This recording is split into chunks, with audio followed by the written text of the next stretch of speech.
مسجدوں کے اندر بھی اب بیانوں کے لیے، پروگراموں کے لیے جب کسی کو بلایا جاتا ہے تو پہلے کی طرح چھان بین نہیں کی جاتی. کمیٹی والوں کو پتہ ہی نہیں ہوتا کہ کون ہے. ائمہ حضرات جو ہیں یا تو ان کی چلتی نہیں یا یہ کہ وہ اس کی فکر نہیں کرتے.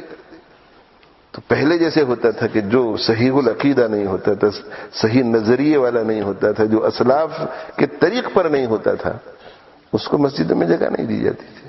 اس لیے کہ یہ مسجد کے ذمہ داروں کا اور ائمہ کا کام ہے، یہ ان کی ذمہ داری ہے. اس لیے کہ عوام الناس تو وہ جس کو لاتے ہیں، یہ ان کا لایا جانا اس بات کی دلیل ہوتی ہے کہ انہوں نے انڈوس کیا ہے، تو آنکھ بند کر کے سن لیں گے.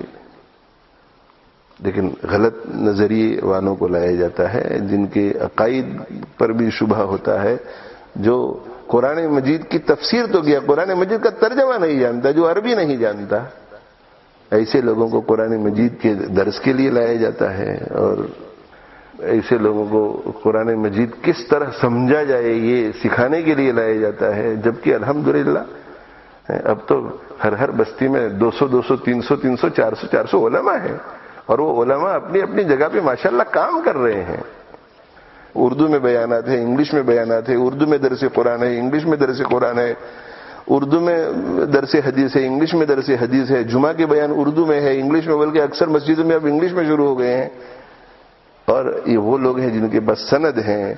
یہ دارالعلوم کے فضلاء ہوتے ہیں جنہوں نے 6 8 سال سرو کیے ہوئے ہوتے ہیں. تو ان کے ہوتے ہوئے بالکل اجنبی، جس کا بیک گراؤنڈ معلوم نہ ہو، کون ہے کون نہیں ہے، اس کے چہرے کے اوپر داڑھی ہے داڑھی نہیں ہے، داڑھی ہے تو شرعی ہے غیر شرعی ہے. تو اگر یہ تساہل ہمارے اندر ہے تو ہمارے بزرگوں میں یہ تساہل نہیں تھا، ہمارے اسلاف میں یہ تساہل نہیں تھا.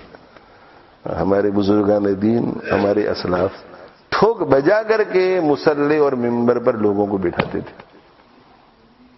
ان حالات میں دین کی حفاظت بہت مشکل ہو جائے گی. اسی کا پتہ ہی نہ چلے مسجد ہماری ہے اور اس میں ہر شخص آ رہا ہے اور جا رہا ہے. ابھی تو ابتدا ہوئی ہے تو ابھی تھوڑا احتیاط ہے، باقی آگے جا کر کے ہر کسی کو لائیں گے. بازاری زبان بولنے والوں کو لایا جاتا ہے. ہم اپنے بچوں کو کیا سکھائیں گے؟ اور یہ جو ایک ذہن بنا ہوا ہے کہ ایسے شخص کو لے آؤ جو پبلک کو اٹریکٹ کر سکے، جو کراؤڈ پولر ہو، اور اگر اوپر نیچے دائیں بائیں آگے پیچھے سب فل ہو جائے، اس کا مطلب یہ ہے کہ پروگرام کامیاب رہا. نہیں، پروگرام کی کامیابی یہ ہے کہ اس کی زبان سے نکلی ہوئی باتوں نے کتنے دلوں کو دستک دی ہے، اس کی زبان سے نکلی ہوئی باتوں نے کتنی زندگیوں میں تبدیلی پیدا کی ہے.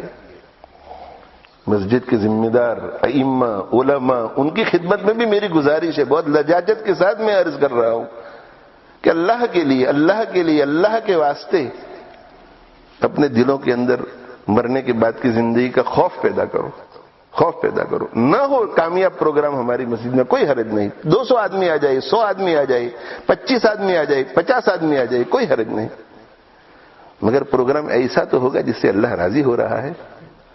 کسی فاسق فاجر کو آپ لا کر کے بٹھا دیتے ہیں، چاہے پوری مسجد بھر جائے مگر اللہ ناراض ہے. غلط نظریے والا آدمی آ کر کے مسجد میں بیٹھ گیا، چاہے پورا شہر امنڈ کر آ جائے مگر اللہ ناراض ہے. تو دنیا کی چند دنوں کی واہ واہ کے لیے ہم آخرت کی جو ہماری کامیابی ہے اسے ہم کیوں قربان کرتے ہیں؟ اور پھر یہ کہ اگر غلط نظریے والا آدمی کسی کی زندگی میں 2-4 تبدیلیاں لائے بھی، مگر آج کل تو جو بھی آئے گا وہ ہماری مسجد میں بیٹھ کر کے ایسی بات کرے گا جو ہمارے خلاف نہیں ہوگی، پھر وہ بیان کر کے چلا چھوڑا جائے گا. نہیں، وہ جو بچے، جن بچوں کو آپ نے اکٹھا کیا ہے، یہ نوجوان بچے، چونکہ آپ نے بٹھایا ہے تو آپ نے انڈوس کر دیا. اب یہ یوٹیوب پر اس کے وہ بیانات سنے گا جو ہمارے نظریے کے خلاف ہے، جو ہمارے عقائد کے خلاف ہے. دل اندر سے جلتا ہے کہ اتنی محنت کر کے لوگ اپنے خون پسینے کو ایک کر کے 100 پاؤنڈ 1000 پاؤنڈ چندہ دیتے ہیں، مسجد بنتی ہیں، اور وہ یہ سمجھ رہے ہوتے ہیں کہ ہمارے عقائد کی اس مسجد میں حفاظت ہوگی، ہمارے نظریات کی اس مسجد میں حفاظت ہوگی. اور وہاں پھر ہم انہی چندہ دینے والوں کی ساتھ بے وفائی کریں اور ایسے لوگوں کو لانا شروع کر دیں کہ جن کی وجہ سے ہمارے بچوں کے نظریات نے پورے ملک ملکی سطح پر نظر کر کے کہہ رہا ہوں. ایسے لوگوں کو لائے جائے کہ جن کی وجہ سے عقائد بھی بگڑ سکتے ہیں, نظریات بھی بگڑ سکتے ہیں, خراب ہو سکتے ہیں. یہ ذرا سوچنا چاہیے. ایسے علماء کو آپ لائیں گے مسجد میں جن کے پاس علم تو ہے مگر عمل درست نہیں, اور ان کا عمل جو درست نہیں ہے وہ سوشل میڈیا پہ گھومتا ہے. ایک تو ہے نا کہ کسی کا عمل درست نہیں ہے, پرائیویٹ روم میں غلط کام کرتا ہے, عمل پوری دنیا میں گھومتا ہے اس کا عمل, اور ان کو آپ لا کر کے ممبر پر بٹھائیں گے تو جن کو آپ نے ان کے سامنے بٹھایا ہے ان کو آپ کیا کہنا چاہتے ہیں کہ ان کا وہ عمل جو سوشل میڈیا پر گھوم رہا ہے وہ قابل تقلید ہے اور جائز ہے, آپ وہ کام کر سکتے ہیں. بس ایک درد ہے, درد ہے. اللہ کا بڑا احسان ہے کہ جس جگہ پر دین کا کام ہوتا ہے, ترقی ہوتی ہے تو خوشی ہوتی ہے. کبھی بھی دل میں ایسا خیال نہیں آتا کہ یہ اسلامک دعوی اکیڈمی کے پیچھے رہے ہر شخص, آگے کوئی نہ نکلے. ہاں, درد کب ہوتا ہے؟ درد جب کوئی غلط طریقے سے کام کرتا ہے. درد تب ہوتا ہے جب ہمارے خیال کے مطابق ہمیں ایسا محسوس ہوتا ہے کہ اس میں دین کا بہت بڑا نقصان ہوگا. آج نہیں تو 10-20 سال کے بعد آپ اس کا احساس کریں گے جو میں کہہ رہا ہوں. 10-20 سال کے بعد اپنی جب نسلوں کو کھو دیں گے آپ, اس وقت آپ کو احساس ہوگا کہ ہم کھو چکے ہیں انہیں.